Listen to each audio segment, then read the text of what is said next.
bienvenidas y bienvenidos al Ecuador de esta campaña electoral. Una campaña electoral que yo creo que es una campaña electoral histórica. No sé si se puede decir que es la campaña electoral más importante de la historia de este país, porque es difícil comparar campañas electorales enmarcadas en diferentes periodos de cambio político, ¿no?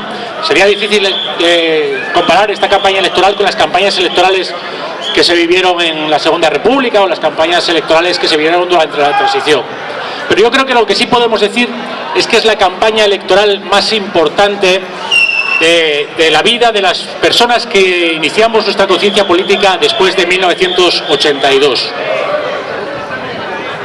Este acto está siendo muy animado ya desde el principio, ¿no?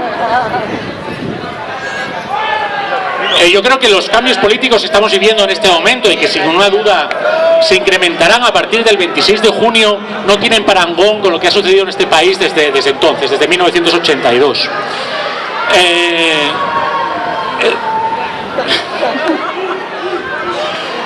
La juventud que explotó a la acción política un 15 de mayo de 2011 es el motor de todos estos cambios. Una juventud un motor de todos estos cambios políticos que da el nivel de la importancia histórica del movimiento del 15M. Una juventud que era la generación mejor preparada en la historia de nuestro país, pero sin embargo está abocada al paro, a la precariedad laboral, a la dependencia familiar, a la emigración y al desarraigo. Una generación que es la primera generación de la historia de nuestro país que va a vivir peor que sus padres sin que medie un conflicto bélico que explique ese fenómeno.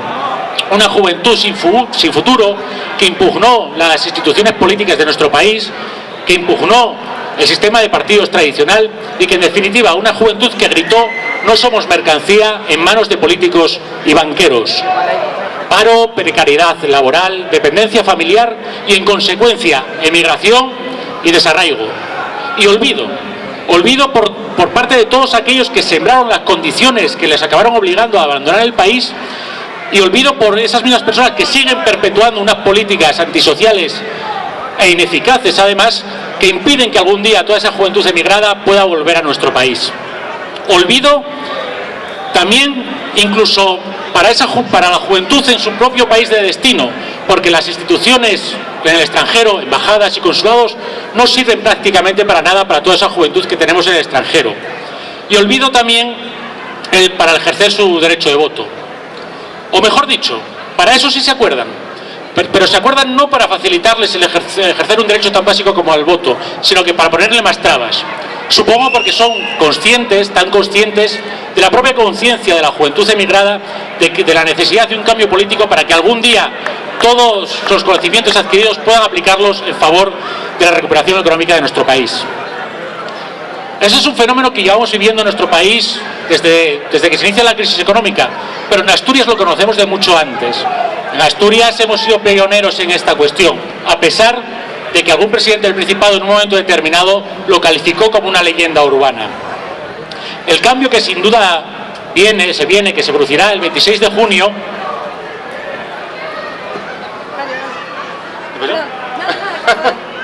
Es una cosa de estas que hacen las madres cuando ven que el crío va a caer. Sí. Perdón. Claro, no. El cambio político que sin duda se va a producir a partir del 26 de junio tiene que tener entre sus prioridades solventar esta situación y sentar las bases para que a corto y medio plazo toda esa juventud emigrada pueda retornar a nuestro país y toda esa inversión en educación que ha dado este país en esa juventud pueda retornar de alguna manera para aplicarlo en la recuperación económica. Para hablar de este fenómeno, hoy tenemos con nosotros a 4 mujeres extraordinarias. Además, 4 mujeres que yo me honro de poder considerarme su amigo, pero sobre todo me honro de considerarme un compañero en este viaje hacia el cambio político y hacia la transformación de nuestro país en favor de la mayoría social. Con nosotros tenemos a Lourdes Fernández, candidata número 4 al Congreso de los Diputados por Unidos Podemos. Hola, Lourdes.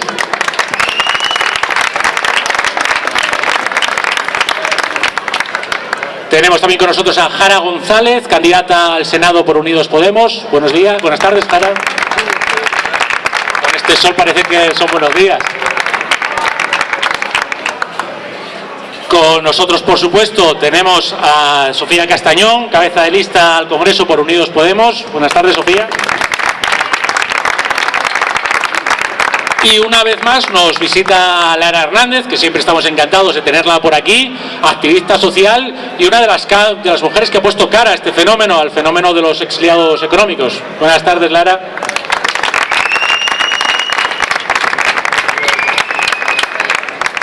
Pues bien, para empezar, yo les plantearía a nuestras compañeras una pregunta muy sencilla. Después de tanto tiempo de este fenómeno de juventud emigrada, ¿por qué? ¿Por qué continúa este fenómeno? ¿Por qué las instituciones de este país no son capaces de hacer que este fenómeno empiece a cambiar de tendencia? Bueno, buenas tardes, muchas gracias.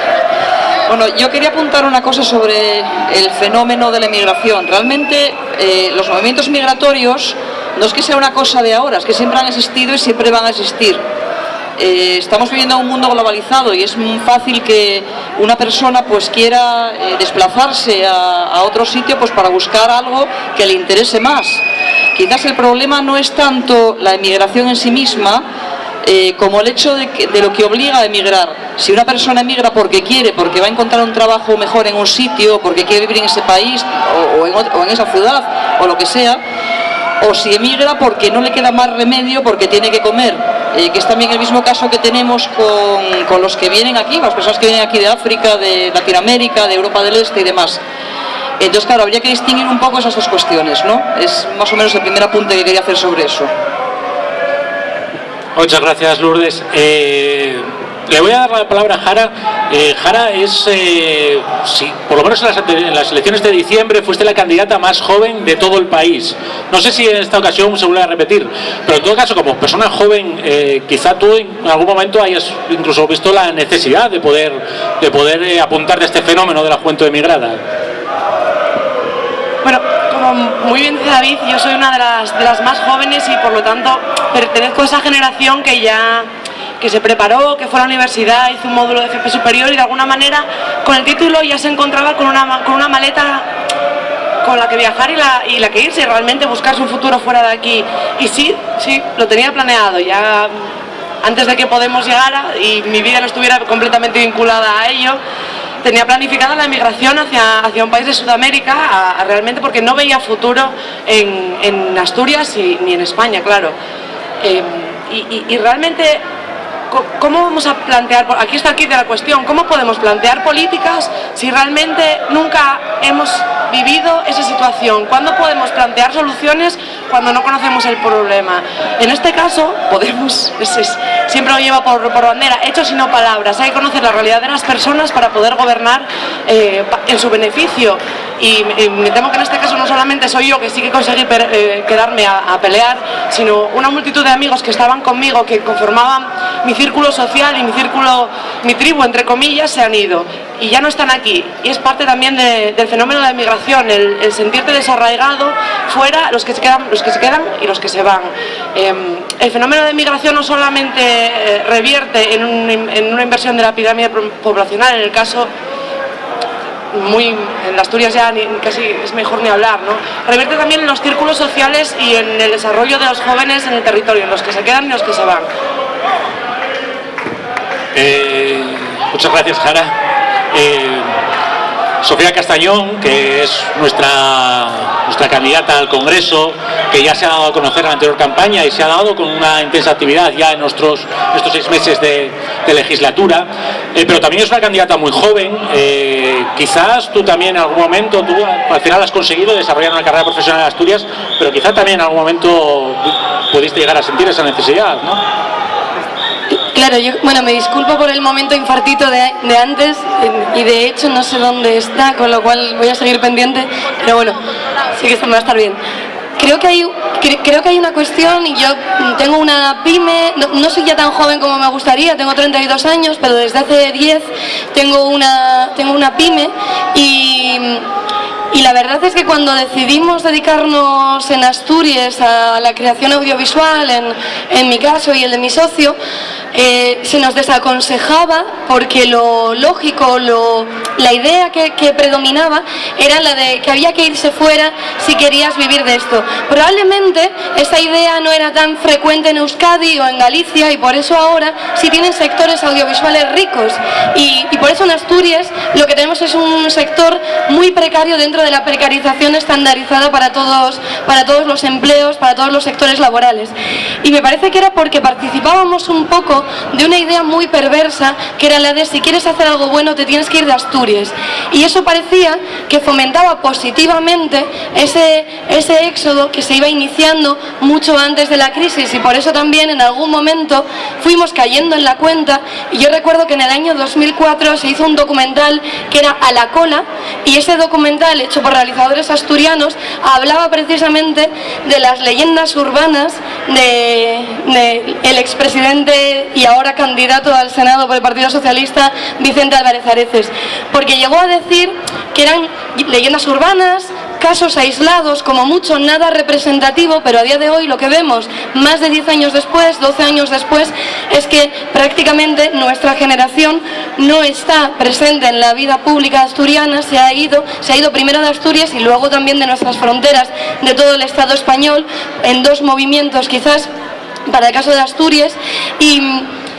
Y esas leyendas urbanas que decían, es verdad que podían provenir ya de décadas anteriores, y en los 90 podíamos hablar de este movimiento, pero no era negado.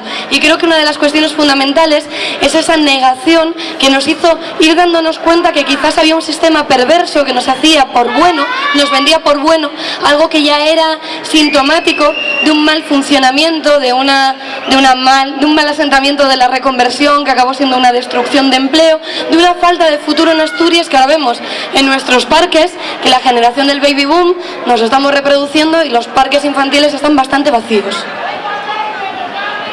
Muchas gracias, Sofía. Y bueno, Lara, tú le has puesto cara a este fenómeno, al fenómeno de la juventud emigrada. Te pudimos conocer por los medios de comunicación porque tú contaste lo que estaba pasando a esta juventud. De alguna manera, bueno, también yo me imagino que te sentiría honrada poder ponerle voz y cara a todo este fenómeno, ¿no? Bueno, en primer lugar, antes de contestar a tu pregunta, bueno, me gustaría agradecer la asistencia de todos vosotros y de vosotras.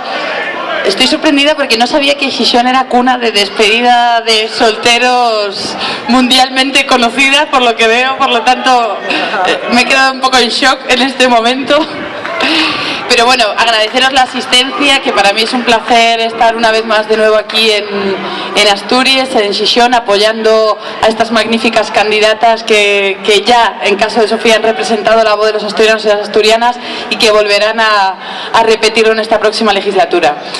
Y también me gustaría, porque lo hago todos los actos y no quiero que este sea menos, agradecer también a las personas voluntarias y voluntarios de Unidos Podemos, que son la verdadera condición de posibilidad de estos actos de campaña, y os pido que le deis un fuerte aplauso porque esto sí que nos estamos recorriendo el territorio, todo el territorio español, y es espectacular el trabajo y el esfuerzo de las personas voluntarias que están sacando adelante esta campaña histórica, como decía David al inicio.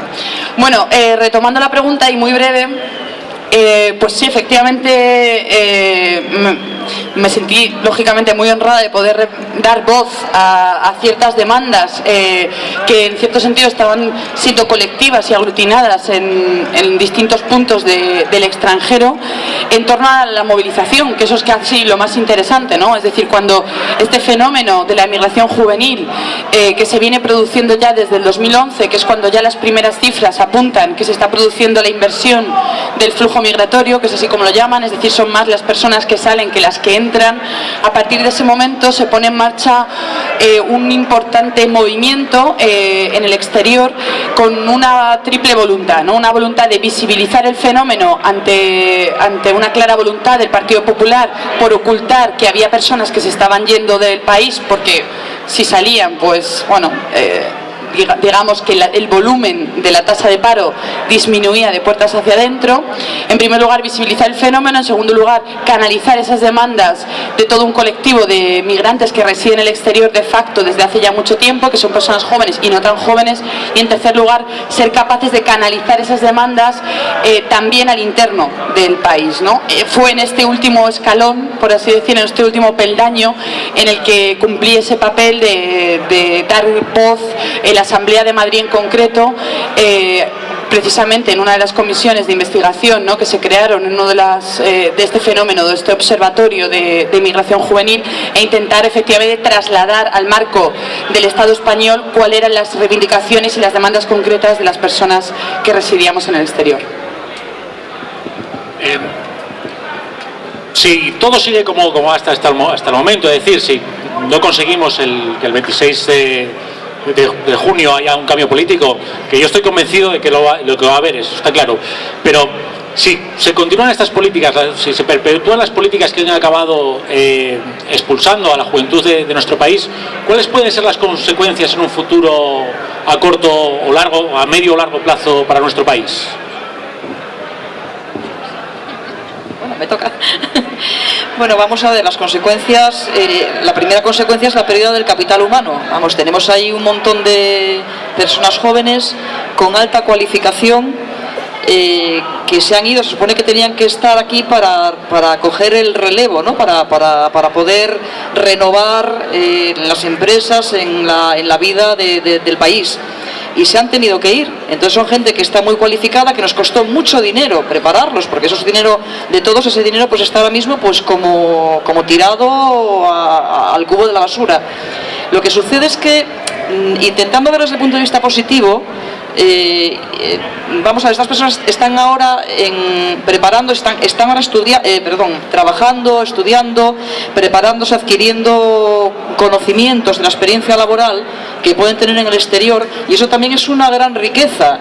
Es una riqueza que podríamos de alguna forma recuperar con unas políticas adecuadas para el retorno. Que es lo que hay que hacer, intentar favorecer el regreso y recuperar de esa manera no solamente la inversión que se hizo en estos jóvenes, sino lo que ellos pueden aportar ahora al país gracias a su experiencia en los otros países a donde han tenido que irse.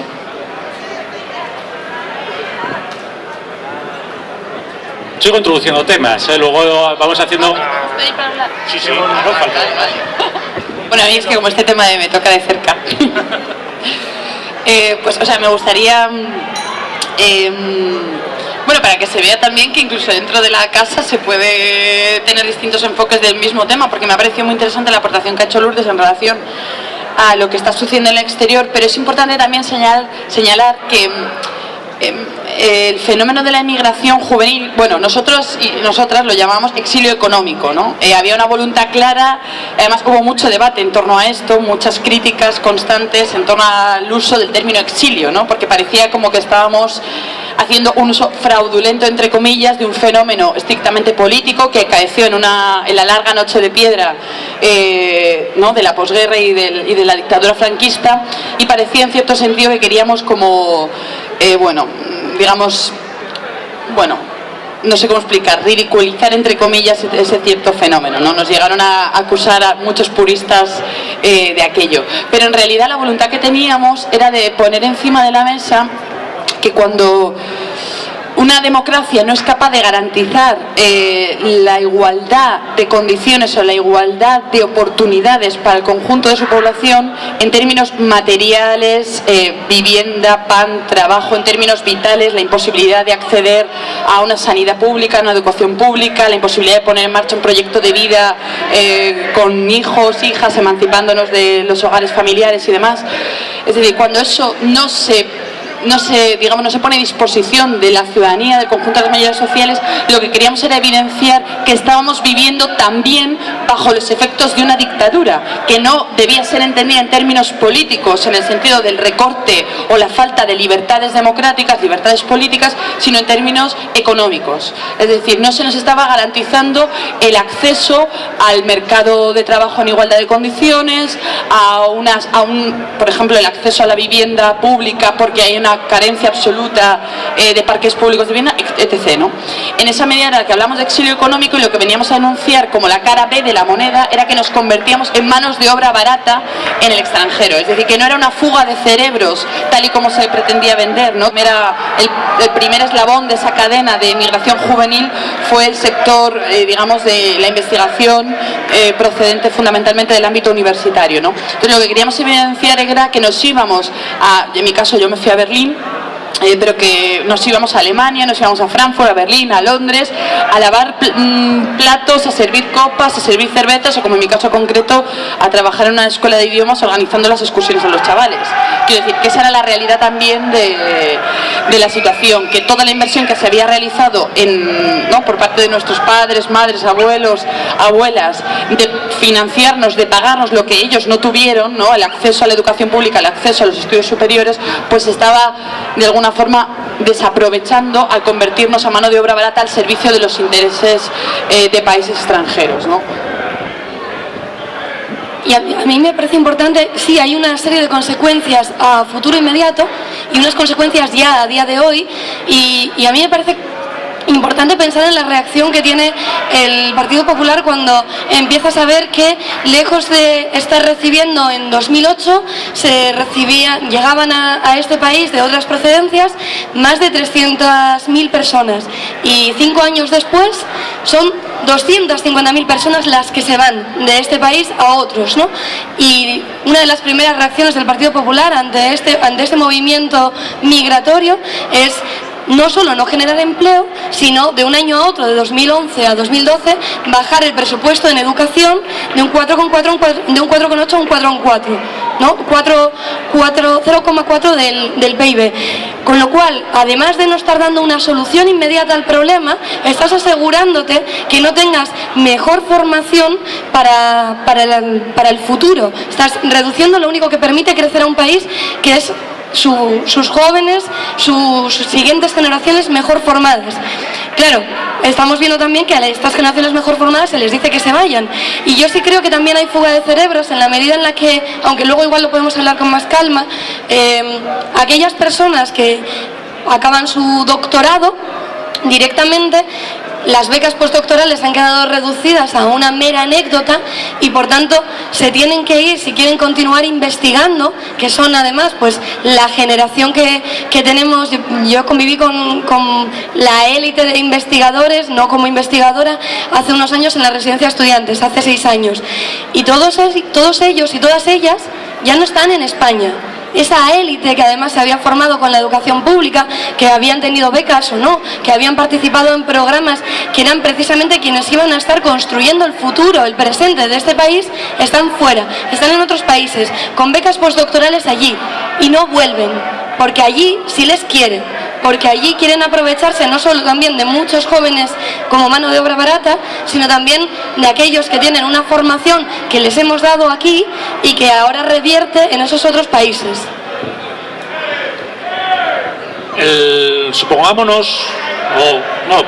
Aseguremos lo que va a pasar, ¿no? El 27 de junio vamos a tener un gobierno de cambio progresista, porque además el Partido Socialista, como así quieren los socialistas de corazón, se va a unir al cambio, y por lo tanto el 27 de junio vamos a tener un gobierno de cambio progresista.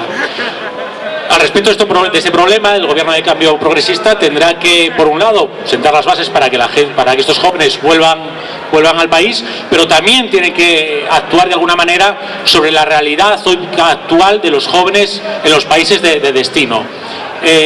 ¿Cuáles son las medidas que debería tomar para dar algún tipo de servicio o beneficio o favorecer la situación de estos jóvenes en el extranjero?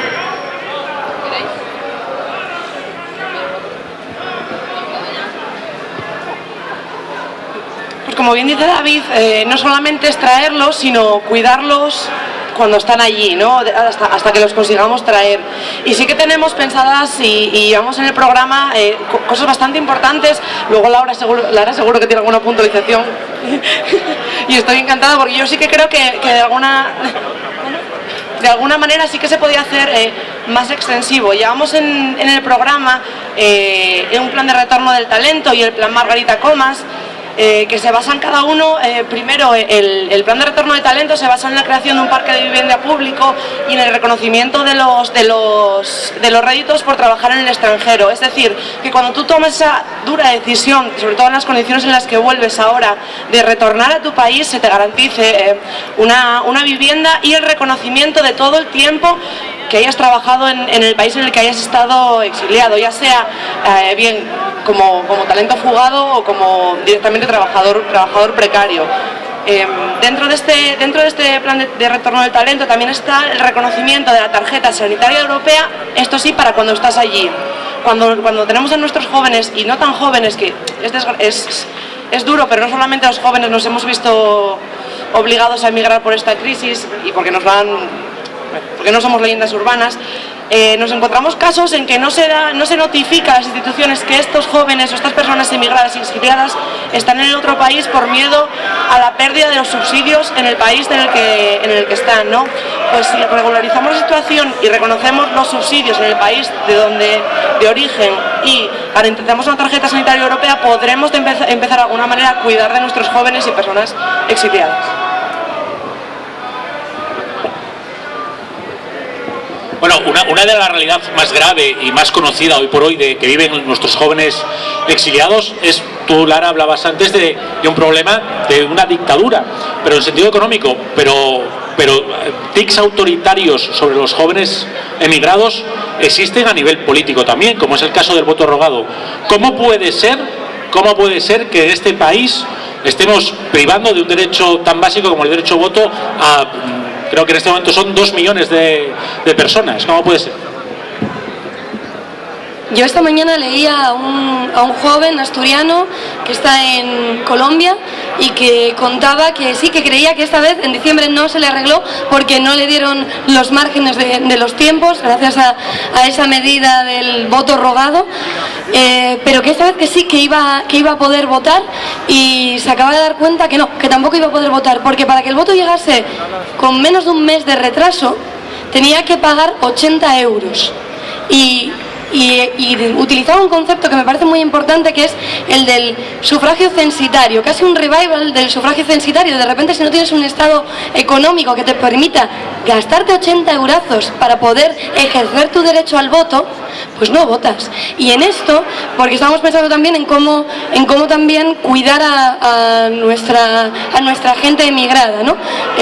Necesitamos que las embajadas estén a la altura de un país que cuide de su gente, que cuide de su gente aquí, que cuide de su gente fuera. Y ahora mismo la embajada de España en Colombia lo que le decía a este asturiano es que funciona así.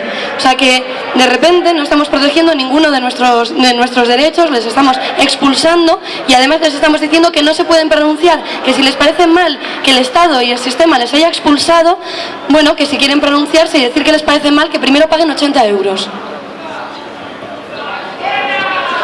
Sí, o sea, en relación a esto que comentabais, es como muy bien apunta Sofía, es precisamente, yo creo, uno de los ejes vertebradores de las reivindicaciones históricas de los emigrantes, de los emigrados en el exterior, porque recordemos que hoy estamos hablando de este fenómeno, pues porque desde 2011, a raíz de una situación de crisis económica, miles de jóvenes se han ido fuera, pero no olvidemos que hay muchas personas pues no tan jóvenes, de muchas edades, que efectivamente durante la dictadura franquista también decidieron tomar ese camino, y que también han tenido dentro de sus exigencias, en primer lugar, la eliminación del voto rogado, y en segundo lugar, otra de las medidas, o sea, medida que por cierto nosotras llevamos incluida en nuestro programa, en el programa de Unidos Podemos, es estrictamente, ¿no? Y con todas las letras, la eliminación del voto rogado, y a su vez la creación de una única circunscripción electoral en el exterior, que sea capaz de dar voz y de canalizar a través de un único escaño, para que nos entendamos, en el Parlamento todas las demandas de este conjunto poblacional que es mucho, en primer lugar, es abundante en términos cuantitativos, y en términos cualitativos es además reticente, ¿no?, a las políticas precisamente del Partido Popular en este caso, ¿no? De ahí también que haya habido una voluntad política clara de no facilitarles las cosas, de no ponerles fáciles, primero el acceso efectivamente, como comentaba muy bien Sofía, al voto rogado en las distintas instancias institucionales, ya sea consulado o embajadas, de no facilitarles, por ejemplo, y esto es una medida también que nosotros llevamos en el programa, erradicar la eliminación de la tarjeta sanitaria europea, es decir, porque en el caso de Alemania, por ejemplo, Alemania no goza de un sistema de sanitario público, es todo privado, y en el momento en que un residente en el exterior se inscribe en el consulado o en la embajada, en el CERA, ¿no? Lo habréis oído quizás hablar de este censo, ¿no?, del censo electoral de residentes ausentes. Hay solo 2 censos que forman el conjunto, digamos, el censo global de la población, que el 26J acudirá a depositar la urna, ¿no?, el censo de españoles residentes y el censo de electores residentes ausentes. Digamos, para inscribirse en este último censo es necesario acudir a la embajada o al consulado de tu país de destino, y en el momento en que tú te inscribes pierdes una serie de derechos, como son el acceso a tarjeta sanitaria, como son la posibilidad de poder votar en las elecciones municipales de tu ciudad de origen. Eso es lo que nos sucedía, y como sabréis, pues bueno, hoy estás aquí y mañana no sabes dónde. Luego hay una cantidad ingente de personas que decide voluntariamente no inscribirse, no pasar por este proceso burocrático, o bien porque en la ciudad en la que reside no hay una embajada o un consulado, o bien porque directamente pues hoy está en Londres y mañana quién sabe dónde está, ¿no?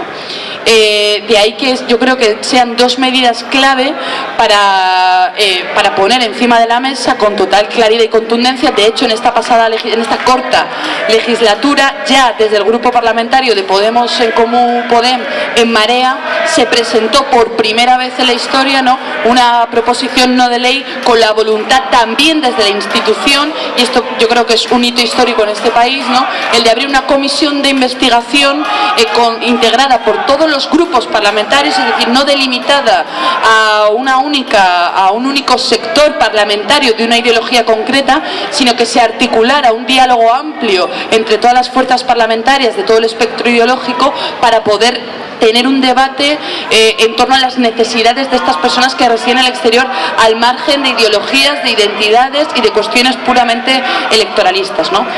No sé esta comisión cómo procederá, porque francamente no conozco la metodología, digamos, institucional, jurídica de cara a la evolución de esas comisiones, pero me consta desde luego que si se ha disuelto junto con las Cortes, volverá a ponerse en marcha en la legislatura que viene. Una de las medidas fundamentales para conseguir que toda esta juventud emigrada pueda volver a nuestro país a corto o medio plazo, evidentemente tienen que ver con el empleo.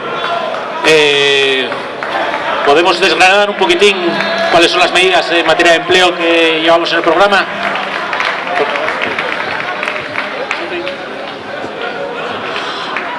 A mí me parece que hay cuestiones que son de cajón. Por ejemplo, que si queremos reactivar el empleo de los jóvenes, tendremos que bajar a como estaba la edad de jubilación, para empezar, ¿no? O sea, nos podría parecer algo obvio. Tendremos que dar motivos para que esos empleos, tendremos que tener empleos dignos, tendremos que tener empleos de calidad, tendremos que tener empleos con derechos.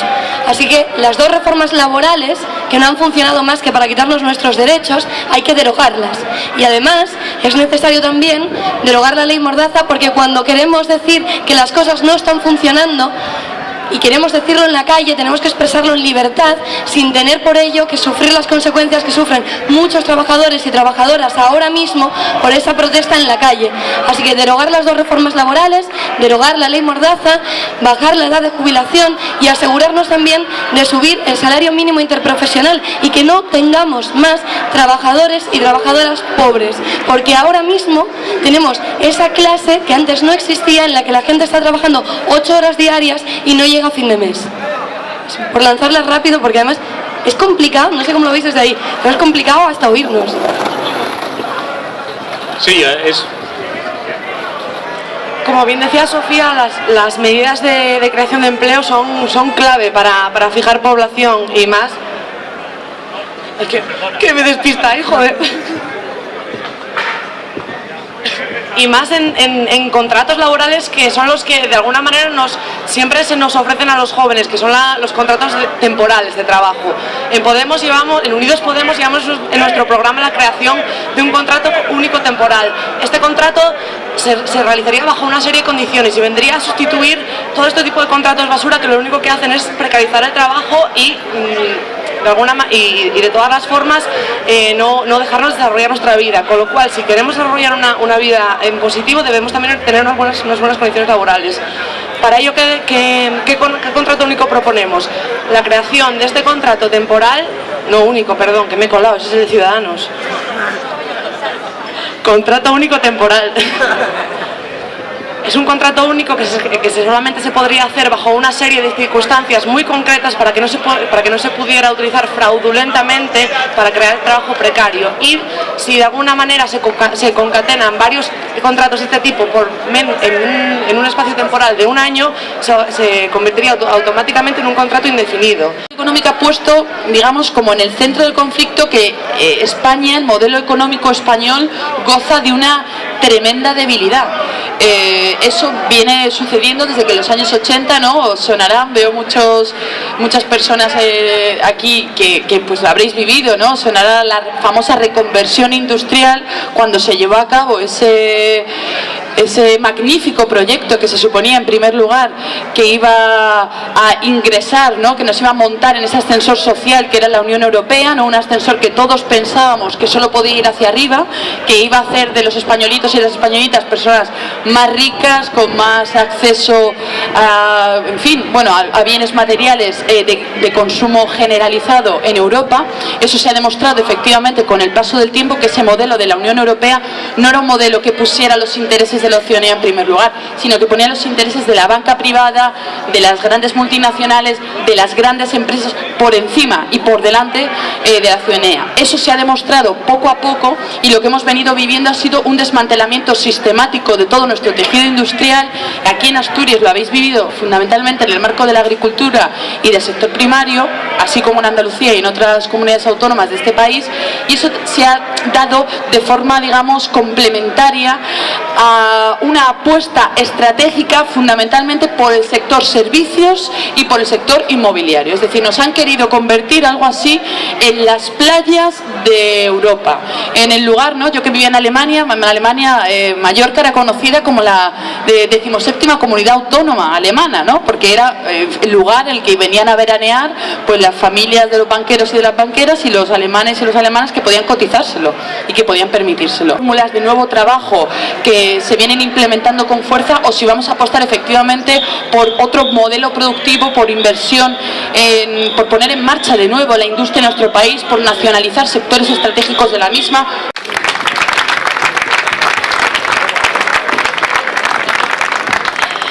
Bueno, yo voy a poner la nota un poco discordante o un poco...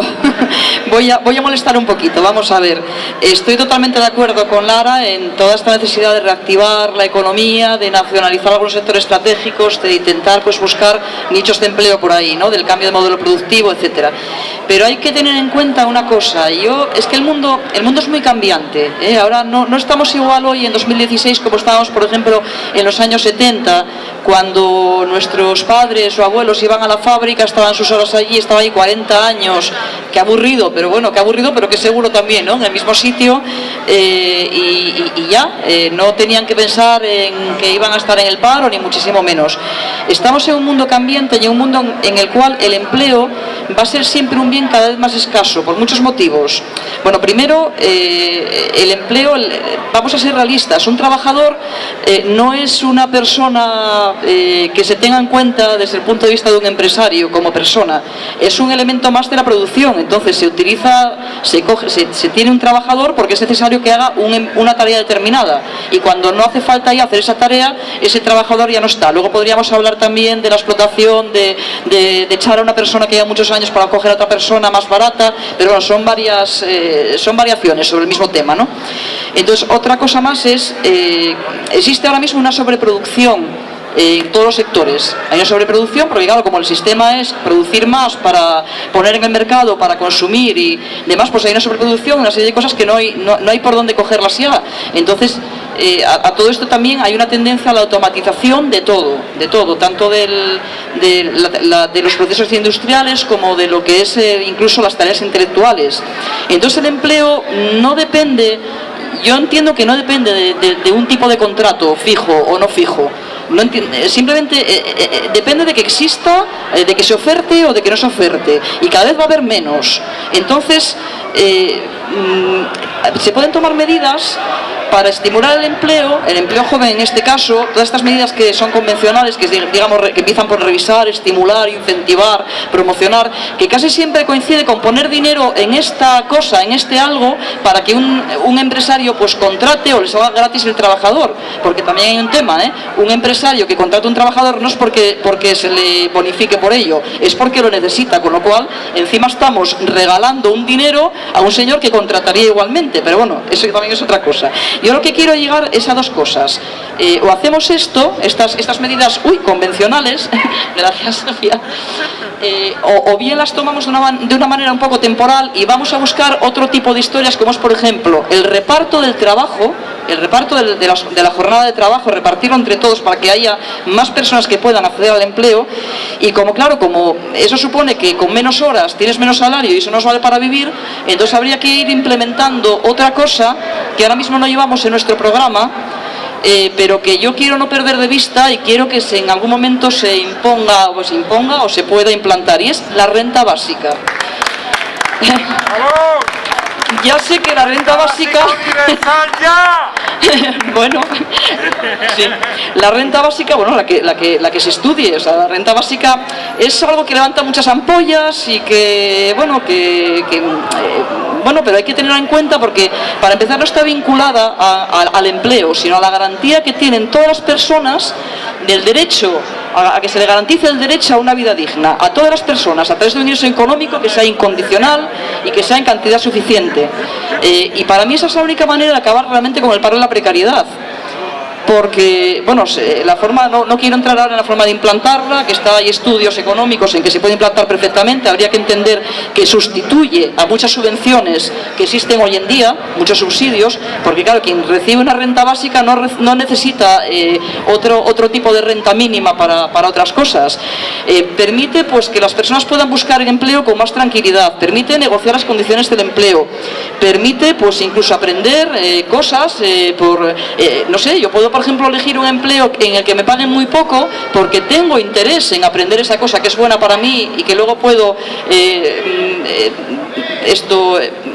ponerlo a disposición también del resto de la sociedad, ¿no? Entonces, claro, la implementación total de la renta básica iba a llevar mucho tiempo. Entonces, en el entretanto, evidentemente, hacen falta que haya ese tipo de estímulos para poder mantener un mínimo empleo dentro de lo que cabe.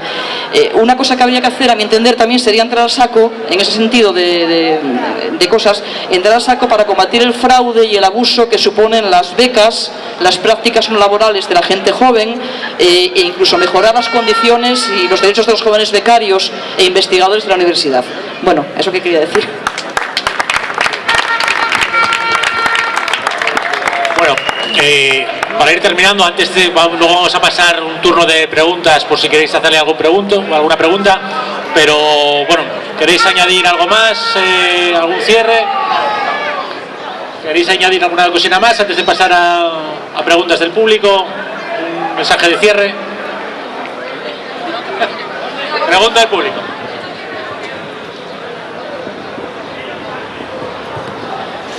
Buenas, lo primero, gracias a las 4 por el trabajo que lleváis realizando desde diciembre.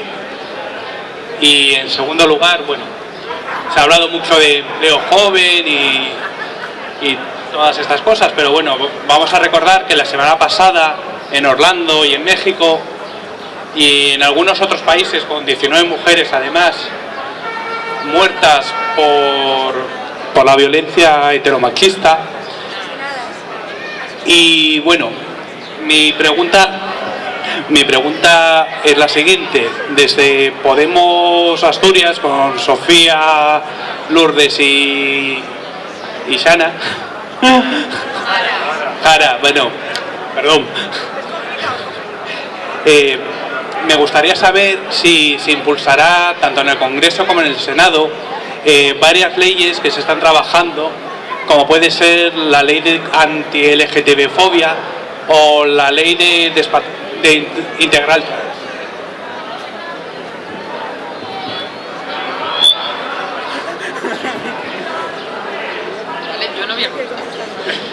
Bueno, gracias por la pregunta. No nos resistimos, lo hemos dicho desde aquí, no sé si se ha oído, asesinadas. Mujeres y personas asesinadas por delitos de odio, de homofobia, de transfobia, de lesbofobia y por delitos de violencia machista. Mujeres y personas asesinadas, estaríamos hablando en cualquier caso. En la anterior legislatura, tan breve y sin poder ejecutivo que ejecutaran, lo que dijimos y lo que llevamos fue la petición de un pleno específico para evaluar la ley actual de violencia de género, la llamada Ley Integral de Violencia de Género, porque creo que está más que claro que no está funcionando y porque necesitamos replantearla y necesitamos además, y así lo pedimos con una proposición no de ley, estar dentro del Convenio de Estambul, que está ratificado, pero que luego en la ley no se refleja, y comprender que violencia machista son muchas más cosas. Y voy a poner un ejemplo que ya lo hemos puesto más veces, que me parece muy claro, pero pensemos que cuando a una mujer su pareja la hiere, la ataca, la agrede, hasta el punto de que esta persona muere porque es asesinada, pero tarda 48 horas en morir, porque igual la han quemado o porque igual los golpes hacen que tarde más de 48 horas en morir, ya no cuenta en el cómputo de víctimas de violencia machista, de violencia de género. Necesitamos evaluar esta ley, no está funcionando y necesitamos tener unas posturas muy claras, y así lo haremos a partir del 26 de junio, respecto a cualquier delito que sea de odio, que sea de intolerancia, intolerancia cero, porque lo único que hace, además de tener unas consecuencias directas e irreparables, es hacer que esta sociedad sea mucho más pobre, que esta sociedad sea mucho peor.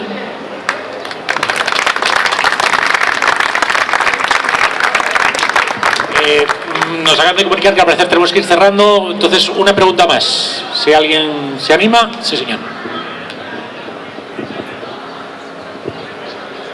Hola, gracias a las 4 por estar ahí, porque es una gozada ver una mesa con 4 mujeres.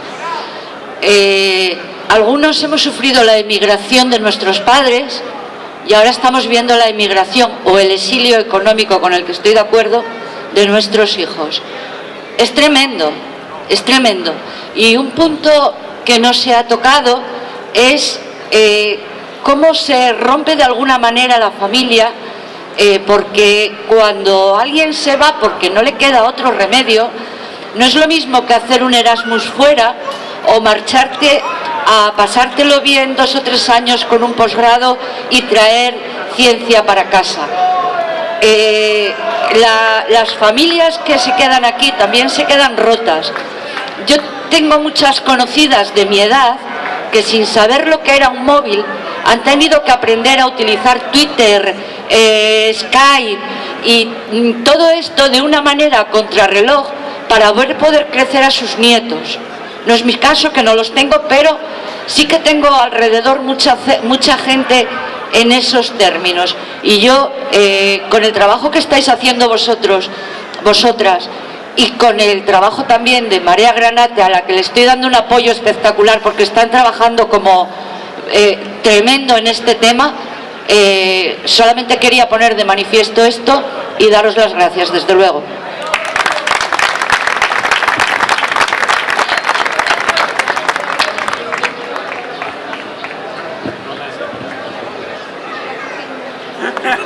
Bueno, yo solo hay una imagen que no sé si recordáis, pero en enero de hace 2 años nos encontramos en los principales periódicos de tirada estatal con un envoltorio del Banco Santander. No veíamos las portadas de los periódicos, veíamos la publicidad en 4 de los principales periódicos del Banco Santander que decía generación encontrada. creo que muchas y muchos sentimos muchísima rabia en ese momento, no solo porque tuviera encima que venir del Banco Santander y estuviese dejándonos muy claro a quiénes se debían los principales periódicos, sino por el concepto de generación encontrada. Y pienso que cuando los niños pequeños se pierden, o las niñas pequeñas, ellos saben dónde están. Nosotros no, pero ellos sí saben dónde están. Y la generación encontrada la tuvimos localizada siempre. Estaba en Berlín, estaba en Inglaterra, estaba en Estados Unidos, estaba en Francia, estaba en muchísimos sitios y sabían perfectamente dónde estaban, y además sus familiares, que se tuvieron que poner con las redes sociales bien rápido a aprender, también sabían dónde estaba. Que nos digan que nos encuentra, parece que además nos rescatan, los mismos que lo que han hecho es rescatar a bancos como los bancos también, y los poderes que estaban justo en esos 4 periódicos de tirada estatal. No es generación encontrada y nunca fue generación perdida. Sabíamos dónde estábamos y sabemos a dónde queremos llegar ahora. Y queremos construir un país en el que además la generación mejor formada esté diciendo cómo quiere que sea ese país. Si está fuera, y además está fuera y se le hace el caso que se hace de manera política, no pudiendo ni siquiera votar, no lo va a decir. Si queremos construir un país mejor, tiene que ser con esa generación, y esa generación tiene que volver, y tenemos y podemos darles motivos para que vuelva.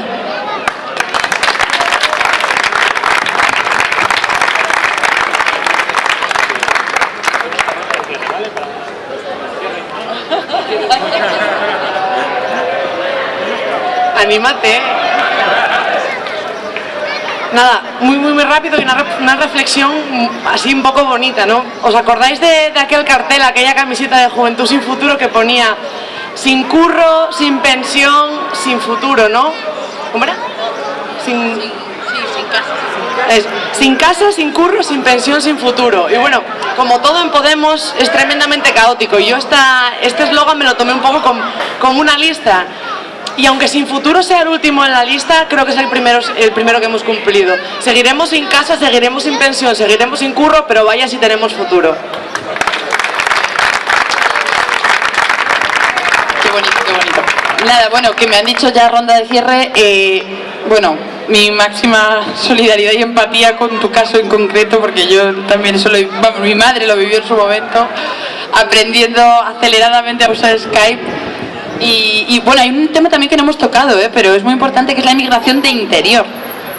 Que, o sea, claro, en Asturias, en las Castillas, son temas también que en el mundo rural en general, un mundo pues lamentablemente bastante olvidado muchas veces por la política, pues también eso es otro de los elementos clave, ¿no? En cierto sentido, la inmigración de interior de muchos jóvenes que tienen que abandonar sus hogares para encontrar un trabajo en la ciudad, ¿no? Quiero decir, pero bueno, esto es otro tema también que no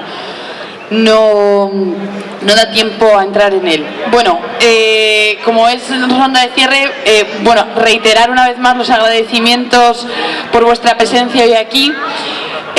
Y estamos en campaña electoral, y como muy bien decía Jara, pues efectivamente creo que hay que también hacer una pequeña y una breve reflexión en torno a lo que estamos aquí y ahora construyendo, ¿no? Porque aunque una de las aristas que estamos tocando hoy en concreto sea este maravilloso título, que ya no veo por aquí, ¿no? Uy, perdón. Leyendas urbanas, ¿no? Juventud emigrada. Aunque sea una de las aristas, como otros tantos actos sectoriales en torno a municipalismo, a cuestión feminista, a cuestión de los derechos de las personas LGTBI, etc., al final lo que estamos intentando construir, yo creo, entre todas, es un puzzle único e histórico, ¿no? Un puzzle único e histórico, primero porque somos, yo creo, conscientes, todas y todos, de que llevamos un ciclo electoral larguísimo en este país, de que algo está pasando, que haya una transición política que se esté realizando en algún despacho, en algún consejo de administración de no sé qué empresa, y lo que tenemos claro es que esa transición política no está adaptada al siglo XXI, y es necesario que desde las calles, desde las plazas, desde la ciudadanía y desde lo que somos, ¿no? Personas humildes, comunes, corrientes, que queremos apropiarnos de las riendas de nuestro futuro, hemos decidido intervenir en esa transición política y hacerla nosotras y nosotros mismos, ¿no? Y es además una campaña única, porque es distinta a la del 20 de diciembre. Es distinta en la medida en que el 20 de diciembre, de alguna forma, pues éramos todos y todas conscientes, y esto siempre lo hemos sabido, ¿no? De que debíamos ganar. pues siempre sabíamos que debíamos de alguna forma intentar alcanzar esa cuota de poder institucional que el 24 de mayo demostró que era viable y posible, ¿no?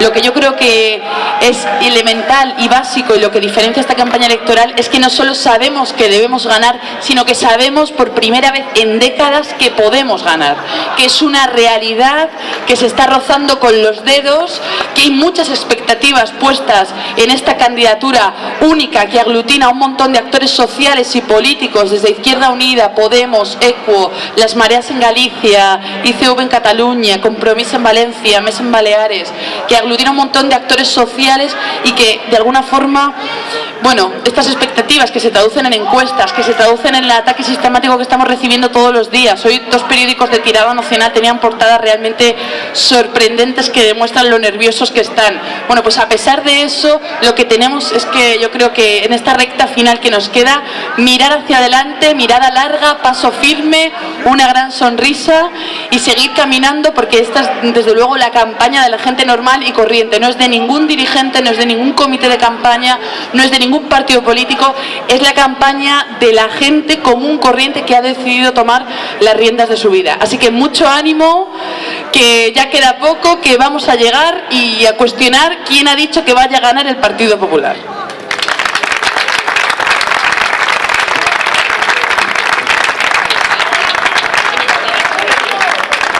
Bueno, para cerrar, le doy la palabra a la mejor diputada que pueda haber por Asturias.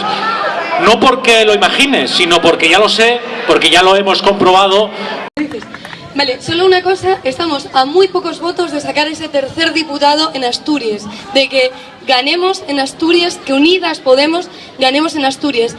¿Y qué se le puede decir a quienes lo dicen muchas veces? Bueno, y la gente que sigue votando al Partido Popular tan mal como estamos. Pues hay una frase que ya quisiera que fuera mía, que es de Keynes, que dice una cosa muy sencilla: cuando los hechos cambian, yo cambio de opinión. ¿Y tú? Y me parece que los hechos hace tiempo que han cambiado y va siendo hora de que invitemos a algunas personas que no han cambiado de opinión todavía a que sí, a que se fijen en estos hechos nuevos y a que cambien de opinión.